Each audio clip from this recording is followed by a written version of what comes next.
থাকুয়ে দেখুন লাইনটাই থাকে ও না ছাড়াবো না দেখুন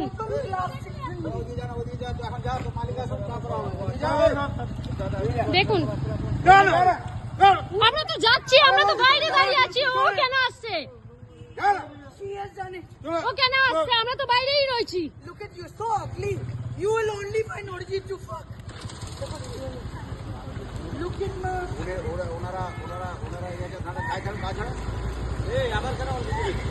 না ভিডিও করব স্যার ভিডিও করব এবার ভিডিও করব মারছে কেন রাস্তাতে দাঁড়িয়ে রয়েছি আমরা মারছে কেন আমাদেরকে Look at my. মারছে কেন Look at my eyes. See what they've done to me. আপনি যাবেন না। ড্রামাবাজ লিংক করে রেখেছে আমাদেরকে শুধু মারছে ধরে ধরে আমরা এখানেই রয়েছি রাস্তাতে রয়েছি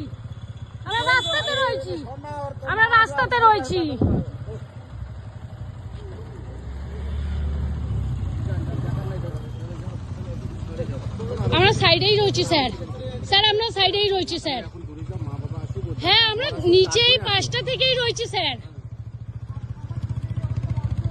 ইনি কে হয় আমাদের মারা উচিত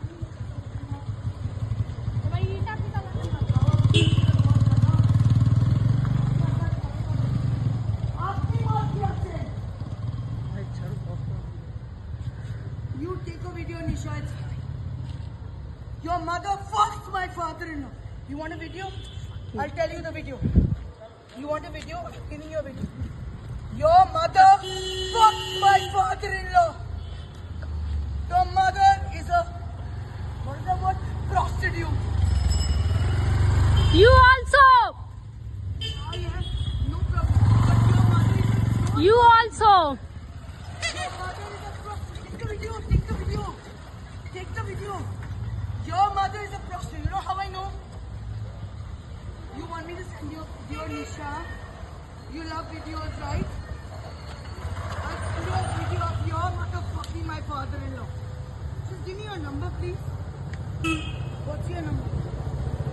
Give me your number.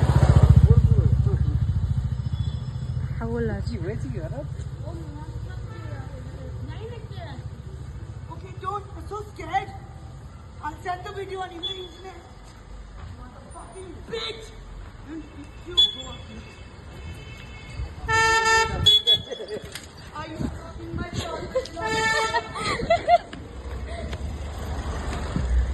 बड़ी पैंट पागल चोदी You want to go fuck them more? Why are you running away? My video! Take my video! এখানে এতই আমাদের অত্যাচার করেছে আমাদের উপরে আসলে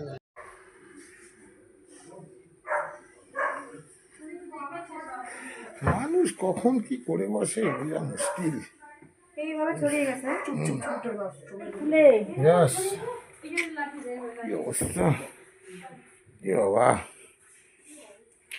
সব ফুলে টুলে দেখে গেছে ইয়ে করে গেছে ফেলে টেলে দাদার মা এটা না হ্যাঁ মা এক্সপায়ার করে গেছে এ বাবা খুব বাজে পরিস্থিতি করে গেছে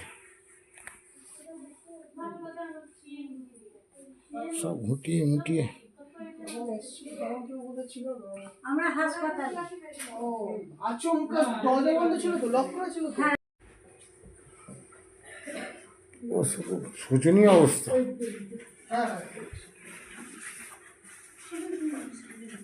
রান্নাঘর তো তছনছ করেছে বাবা এই বাবা কি অবস্থা করেছে রান্নাঘরে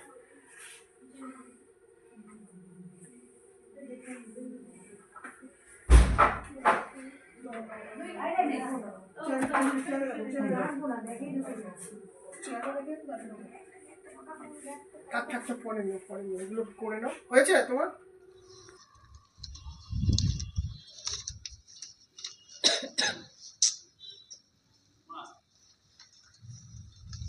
দুজনকে কি ইনজেক্ট করে তোমাকেও মেরেছে ওনাকেও মেরেছে হ্যাঁ হ্যাঁ ওকেই তো রাস্তায় সে তারপরে তোমাদের মারার পরে এখানে ট্রিটমেন্ট করালে হ্যাঁ তোমরা এখন তাই ওনার বিচার চাইছো যে যেন ওনার জন্য কোনো পানিশমেন্ট হোক হ্যাঁ হ্যাঁ কি করেছে এগুলো কি আছে তোমাদের হাতে রিপোর্ট আছে আচ্ছা যে তোমাদের মেরেছে মেরেছে হ্যাঁ দেখি একটু বার করো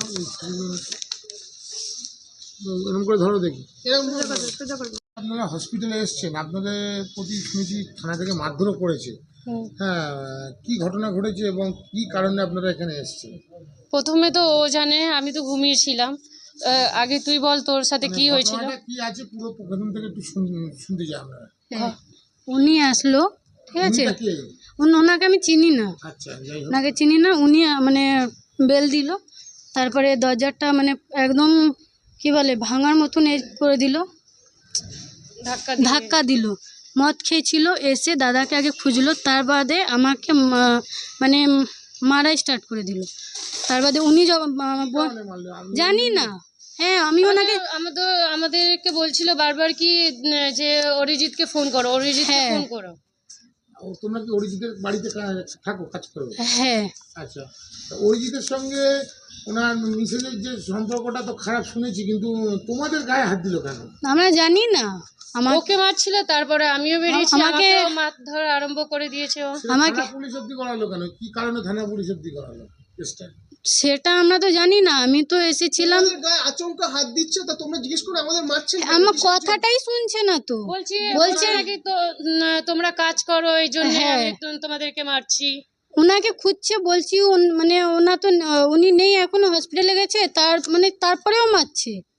আচ্ছা, প্রত্যক্ষদর্শী বলছে যে পুলিশের সামনেও নাকি আপনাদেরকে মেরেছে। হ্যাঁ, হ্যাঁ, পুলিশ হ্যাঁ। কি কোনো কিছু তার প্রোটেকশন? না না না, পুলিশকে হ্যাঁ হ্যাঁ খাচ্ছে, ধরে কাটছিল, কিন্তু পুলিশের সামনে যে মেরেছে, উনি এখন একবারও কিছু বলেনি যে ছেড়ে দাও, কিছু না। বাড়িতেও মেরেছে। হ্যাঁ, বাড়িতেও মেরেছিল। একটা মহিলার গায়ে হাত দিচ্ছে পুলিশ, সেখানে কোনো না না, কি ওনার মানে লেডিস কনস্টেবল যে ছিল, উনিও কিছু বলছেন ওনার। পুলিশ শুনছি তো ওনাদের সাপোর্টেই যাচ্ছে। হ্যাঁ হ্যাঁ হ্যাঁ, যে ভদ্রমহিলা তোমাদের মেরেছে তার সাপোর্টেই চলে গেছে। আমার সাথে দেখুন কি করেছে, দেখুন হাত খুলে দেখাচ্ছে।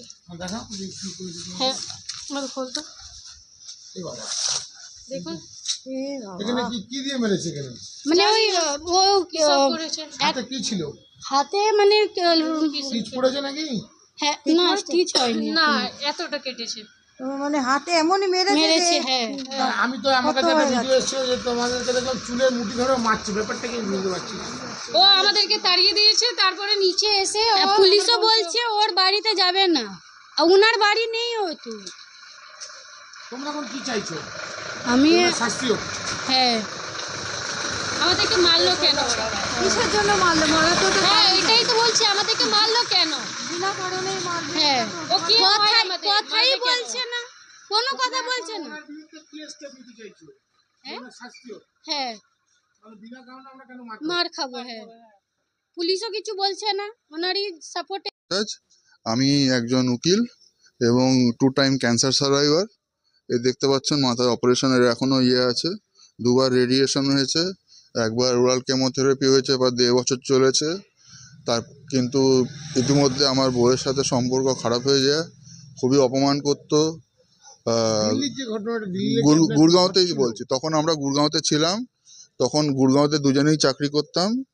ও কোম্পানিতে কাজ করে, ভালো কোম্পানিতে কাজ করে, এবং আমাকে মানে রীতিমতো অপমান করতো এটা হওয়ার পর থেকে। এবং অনেক সময় মানে অ্যালকোহল বেশি খেয়ে গালাগালি করতো, যা তা। আমার বাবাকেও ফোনে অপমান করেছে, মানসিক টর্চার যা তা ভাবে। এবং পরের দিকে 2-1 বার মানে চাকু টাকু নিয়ে বলেছে আমাকে মারতে আসবে বা নিজেকে মেরে ফেলবে বা আমাকে ফাঁসাবে আর কি, যা ভাবে ভয় দেখাতো যা তা ভাবে। তার লাস্টে আর নিতে না পেরে, এবং আমার বাবার শরীরও খারাপ হয়ে যাচ্ছিল বলে সব মিলিয়ে আমায় কলকাতা চলে আসতে হয়। মানে রীতিমতো উনি ওখানেই থেকে যান, উনি থেকে যান। এখন ডিভোর্সের কেস আমি এসে তো সঙ্গে সঙ্গে ফাইল করি, সেটা এখনও আলিপুরের কোর্টে পেন্ডিং চলছে। উনি একটা নিজের থেকে ফাইল করেন আবার গুড়গাঁও কোর্টে, যেখানে ভুলভাল এবং কমপ্লিটলি মানে বাজে কথা অ্যালিগেশনস দিয়েছেন, এবং একটা টোটালি রিডিকুলাস অ্যামাউন্ট চেয়েছে অ্যাজ ইন্টারিম মেনটেনেন্স। ফাইল করে বলেছে আপনার উপর এলিগেশন দিয়েছে, আমাকে এটা দিতে হবে। হ্যাঁ, এসব মানে অ্যালিগেশনস করেছে মেনটেনেন্স করে। আমরা কলকাতাতে ফাইল করেছি, এখন সুপ্রিম কোর্টে ম্যাটার আছে for transfer of the full matter to Kolkata. আর আজকে ঘটনা যেটা হয়েছে সেটা হচ্ছে যে আজকে হঠাৎ করে আমি ছিলাম না, আমার বাবা এখন কারেন্টলি হসপিটালে আছেন। আপনার বাবা শুনছি ক্যান্সার পেশেন্ট। উনি লিভার সিরোসিসের পেশেন্ট, প্লাস মানে আলাদা কমপ্লিকেশান আছে অনেক কিছু। তো উনি হাসপাতালে অ্যাডমিটেড আছেন কারেন্টলি। আমরা তখন ভিজিটিং আওয়ার্সের সময় দেখা করতে গেছিলাম এবং হসপিটালে টাকা চেয়েছিল, টাকা দিতে গেছিলাম। কোথায়? এটা মাইক্রো ল্যাব দেশপ্রিয় পার্কের কাছে। আচ্ছা, এবং হঠাৎ করে 5টা নাগাদ আমরা ফোন পাই যে এরকম আমার, হ্যাঁ উনি কলকাতায় এসছে? না, যে ও এরকম আমাদের বাড়িতে এসছে নাকি। আচ্ছা। বাড়িতে আমার দুই ছিল, আমার অ্যাটেন্ডেন্টরা 2জন ছিল, কারণ আমাদের 2টো কুকুর থাকে বাড়িতে, আচ্ছা। খুবই ছোট একজন তার মধ্যে। তো ওদের দেখাশোনা করতে হয়, প্লাস বাড়িটার জন্য ওরা সব হেল্প করে কন্টিনিউয়াসলি। তো ওরা বাড়িতে ছিল, তার মধ্যে ওদের যাতাভাবে মারধর করে, গালাগালি করে, সেই পুলিশকে পর্যন্ত মানে হাতে করে নিয়েছে। কারণ কিছুক্ষণ মধ্যে পুলিশ চলে আসে, পুলিশ এদেরই বাড়ি থেকে বার করে দেয় এবং এদের ভিডিও তুলতে দিচ্ছিল না। অ্যাকচুয়াল আপনার মিসেস কি তাহলে আগে কি পুলিশের কাছে আগে দরবার করে- আমার সন্দেহ যে আগে, কারণ আমরা তো বলে পুলিশ স্টেশনে গিয়েছিলাম, আমাদের এফআইআর রেজিস্টার করেনি, বলে এতে এফআইআর হয় না। তো এটা পরিকল্পিত ঘটনা। মনে হচ্ছে যে পুরো ব্যাপারটি সাজানো, কারণ পুলিশ আপনি এসে, এখন কি চাইছেন? আমি চাইছি যে দেখুন আমি দেখাচ্ছি আপনাদের, আমাকে যেহেতু ওরা নেয়নি, এই রাত 11টা বাজে এখন আমি বাড়ি ঢুকতে পারিনি। আমাদের মানে আউট অফ কম্পালশন, এই দাঁড়ো তুমি ওটা অন রাখো। হ্যাঁ উনি রেখেছি। হ্যাঁ, এই দেখুন রাত্রিবেলায় এসে এত রাত্রিরে আমাদের পুলিশের মেল পাঠাতে হয়েছে সমস্ত ঘটনা লিখে, এবং বলে যে মানে ওরা কোনো এফআইআর নিচ্ছে না। এবং আমার কাছে প্রমাণ আছে, ভিডিও প্রমাণ আছে যে ও এসে পুলিশের মানে ঘাড়ে পড়ে তাকে মানে জড়িয়ে ধরে কাঁদছে আর কিছু কথাবার্তা এখানে তো বলছে। বোঝা যাচ্ছে যে পুলিশের মধ্যে ইনভলভ রয়েছে, জড়িত আছে। ফেট অ্যাকমপ্লাই আমার যা মনে হচ্ছে, যেটাকে আমরা বলি ফেট অ্যাকমপ্লাই। কারণ এরকম তো হয় না, আমরা যখন পুলিশ স্টেশনে যেতে, পুলিশ আমাদের সাথে ভীষণই দুর্ব্যবহার করেছে। তো আপনি এর এগেইনস্টে কি করতে চাইছেন এখন? আমরা এবার পুলিশকে বলবো যাতে একটা মানে স্টেপস নেওয়া হয়, যাতে পুলিশ যদি এতে না নিতে রাজি হয় তাহলে আপনি কি করবেন? তাহলে কোর্টে গিয়ে আমাদের ইনজাংশন নিতে হবে, আর তো কোনো উপায় নেই। কারণ এই জিনিসটা তো মানে কন্টিনিউ করতে পারে না। কিন্তু চলতে থাকতে পারেন। তো আমাদের সেটার জন্য আমরা স্টেপস নিচ্ছি যতটা সম্ভব ব্যাপারটাকে। আচ্ছা, এখন যদি আপনার মধ্যে পুলিশের সঙ্গে উনি হ্যাঁ, যোগ সাজস করে রাত্রির মধ্যে যদি আপনাকে অ্যাটাক করে, আপনি কোথায় যাবেন? আমরা উকিলকে ফোন করবো, দরজা খুলবো না যতক্ষণ না উকিল আসছে। এটা তো হতেও পারে, maybe। হতেই পারে, এই যে আমাদের উকিলের সাথে কথা হয়ে গেছে আমার, উকিল বলছে দরজা না খুলতে যতক্ষণ না উনি পৌঁছাচ্ছেন। আপনার নাম দাদা? অরিজিৎ ভট্টাচার্য।